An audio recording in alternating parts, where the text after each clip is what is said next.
Yo, yo, yo, you already know Junior Bones President. And today I want to talk about what would I do if I was just starting up my production studio. What would I get first? Would I make the same decisions? Would I not? You know, I want to talk about this because I remember when I was first starting off, it took me a while. I did a lot of research. I was on Gearspace, I was on Equipboard, I was watching videos all day at work, on the bus, train. Every time I had a chance, I'd watch a video. And there's a lot of things I thought I wanted to get that I don't have. There's things I thought I wanted to get that I do have. Um, I made, I would say, the best decisions in my synth journey.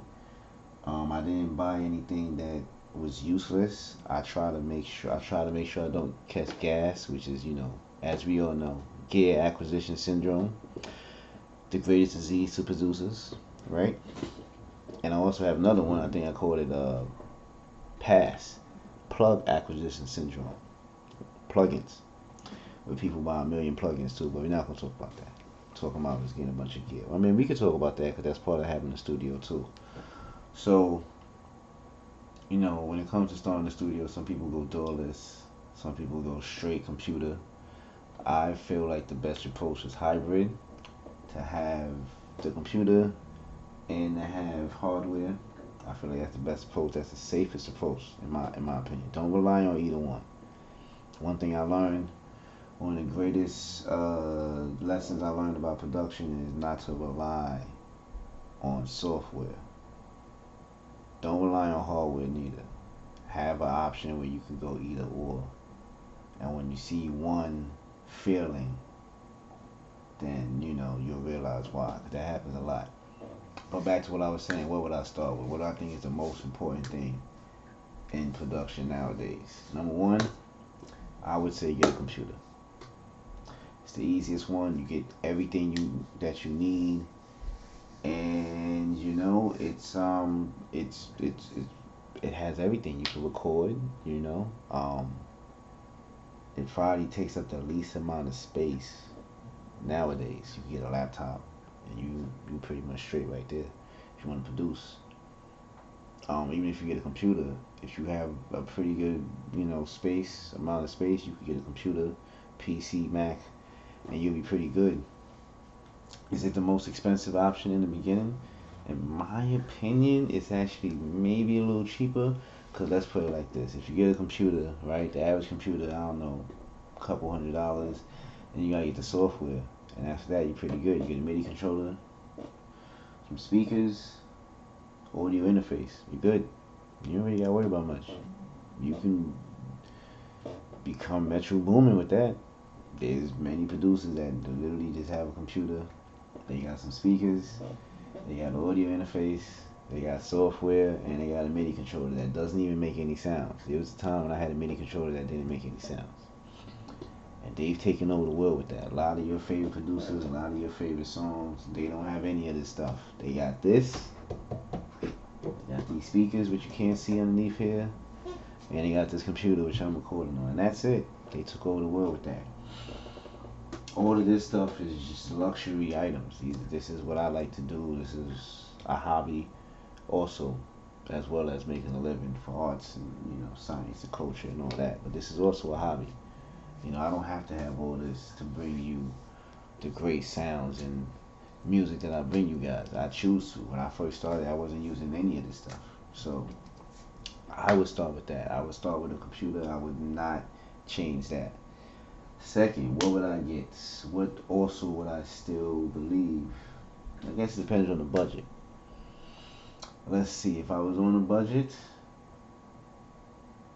and I wanted to get something I'm gonna get the most out of, I would, now what I'm knowing what I know, I would probably get the MPC key, because it would do both of these, this jobs. It would have my MPC and it would have this. Honestly, that's if I was getting an MPC. If I didn't want to get an MPC, I would just get a very good workstation. Maybe a Yamaha Mod X, Korg, I think they're at Kronos now, or Roland Phantom. That's what I would get. Why? Because they're all in one. They can do a whole bunch of stuff at once. They can sample, I believe. All those workstations I mentioned can sample. They have multiple synth engines inside of it. They can sequence. They got keys. You know, you can do basically everything you can do on a computer in that box. And you won't need a mixer because there's only one. You just plug this straight into your audio interface and you're good to go. If I had an unlimited budget,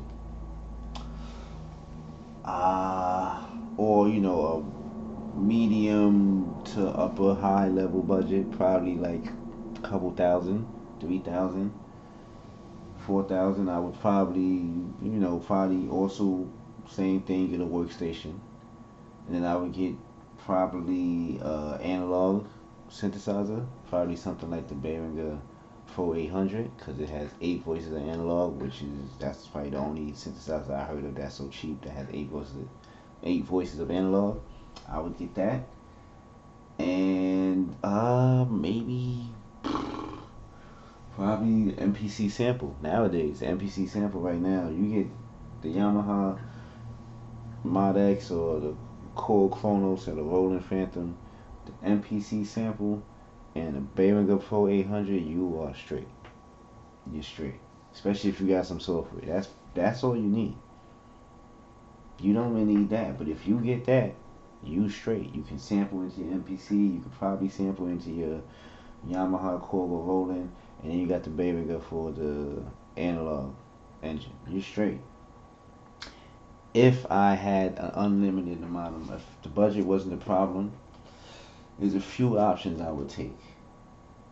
I would delve into certain ecosystems. What I mean by that is there are certain companies that make products that it seems like they want you to stay into their ecosystem. Roland is one, Akai is another one. Not as much. You can pretty much do what you need with one Akai. You don't have to get another Akai to finish the job. But Roland is one, and Electron. Electron is a highly sought after one. It's mainly for live performances, from what I can see. That's where it really shines at, but it's very powerful for production too. And if I didn't have any, budget, wasn't a problem, money wasn't a problem, yeah, I would go the Electron route. I would get the Digitech for the sampler. And they have 3 samplers. They have 4, I believe. Digitact, what's the name of this thing? Octatrack, the new tone work which just came out, and they have, I think it's the analog keys, I believe that's a rhythm, but that's the same thing as the Digitech. So, I would get, and those machines cover pretty much all types of synthesis. I get the analog keys for my analog rhythm for my, my analog drums. I have the Digitech for sampling, the Octatrack, which is like a workstation. It also can act as a mixer, double as a mixer too, and also samples different from the Digitech, so that's good. The Digitone for my FM digital side, and my Syntec for just the rest of the sounds that I need. And all of that, the best thing about Electron is very portable. I believe that I can definitely get all of those on this desk right here. If I wanted to, I would, like, for real, I could get every Electron piece, possibly, maybe, except for one, on this desk right here. I get the Syntec and Digitone right here, Digitact and Tonework right here, and I would probably, I think the which one is analog rhythm and analog keys. I would get the Digitone for the keyboard, cause they have Digitone keys, and I get the analog rhythm. Yeah, the analog 4. Sorry, oh my lord, I forgot what it's called. It's another. They have 2 analog machines. Let me see right here. They have 2 analog machines. I can't remember which ones they are, but they definitely have some very good machines, which basically cover everything. That was the analog 4 and analog rhythm, right? Alright, so I would get these two, the Digitect, Digitone, Octatrack, Syntect, and Tonework. And with with the whole Electron ecosystem, you can do everything you need to do. The problem is those are very expensive machines. There's no joke. The sequencers are all the same on all of them, which I feel like it's good. It's a plus and a con, because if you get all of them, then you don't need the sequencer for more than one. What's the point, right? I mean, unless you could tell me of sequencing multiple machines with more than one sequencers running, that'd be a lot, right? But it is good, because if you get one electron machine, then you can have the power of all the electron sequences, which is the same sequencer, right? So that works out right there. And if I was doing the rolling way, if I wanted to stay in the rolling ecosystem, I would get the rolling Phantom for my workstation needs. I would still get this. This is my baby. This is my baby right here. For my analog needs, right? I believe they have, what is it, either the Verse Lab or the MC707. I forgot which one is better for what. One of them is better for production, one of them is better for live. They also have some rolling mixer, and they're like a rolling bass situation. And I'd be straight. Like I said, I think those are the ecosystems that are the best. Oh, Korg has a very good ecosystem right now. Very good ecosystem. You get the Korg Chronos, right? As your main workstation, which basically does everything. You get the Drumlog as your main drum machine, right? And then I guess you would get the if you really want to go crazy, you get the Op6 for FM. You get the Mod Wave and the Wave State for the amazing things that they do. You get the Multi-Poly. And what's the other one? The Mini-Log. If you want to do straight analog with the Korg, I would get the Mini-Log. I would not get the Mini-Log XD. There's nothing wrong with it though, but I feel like if I have all the other, synthesizers at its name, Op6, Multi-Poly, Mod Wave, Wave State, then there's no reason to get the Mini-Log XD, in my opinion, right? I might get the King Korg for the vocoder, right? That has a very good vocoder, I believe, King Korg Neo. But yeah, I think if I was to start over, I'll probably stick in the ecosystems. If I didn't do the first option, I said computer, one workstation, Behringer Pro 800. I think that's one of the best options right there. Other than that, and then maybe if you want to get a little crazy, you want some pads, MPC sample. That's one option. That's option one. That's what I would do if I was on a budget. If I had no budget, I would stick to an ecosystem. I would get all Roland, all Korg, or all Electron. That's just my opinion. So hopefully I helped you guys out. Like, just tell you once again, to tell you what I have. All of these are going into my mixer, my Mackie, or my Kai, my Hydrosynth, my Roland, my Behringer, going to my mixer. My mixer Mackie goes into my Tascam. My Tascam through the digital output goes to my audio interface, which reads into the computer. When I get some more wires, I'm going to plug the control out into the MPC so I can have that as a sampling option. But and the Hydrosynth controls everything through this MIDI interface right now. This is the what's this called again? ESU or ESI M4U. This plugs up everything through MIDI, and the Hydrosynth is the master controller for everything. So that's how I have this set up, and it works for me. This is my leading sound engine most of the time. I'd say 70% of the time. I layer everything with this except for this. Sometimes I layer this with this, but most times I just leave this by itself. And I have the wave state over there, which you can't see. My plan is I have the wave state with the keys. I don't need the keys, so my plan is to sell that one day and get the module and plug it up right here in my rack, so I could get get that out the way. Make some more space for something else. But yeah, that's what I would do. What mixer would I get if I chose option one, which is the workstation MPC very good combo? I would get a Mackie once again if I had to, right? Because I believe, yeah, I'd have to get a Mackie, right? I get a Mackie, I do the same thing. I get a Mackie, plug everything up into that, and then plug it into the audio interface. And which audio interface would I get now? If I was on a budget, I would stick with the Focusrite. No budget, RME, hands down. Wouldn't even think twice about it. Definitely would get RME. That's not even a question.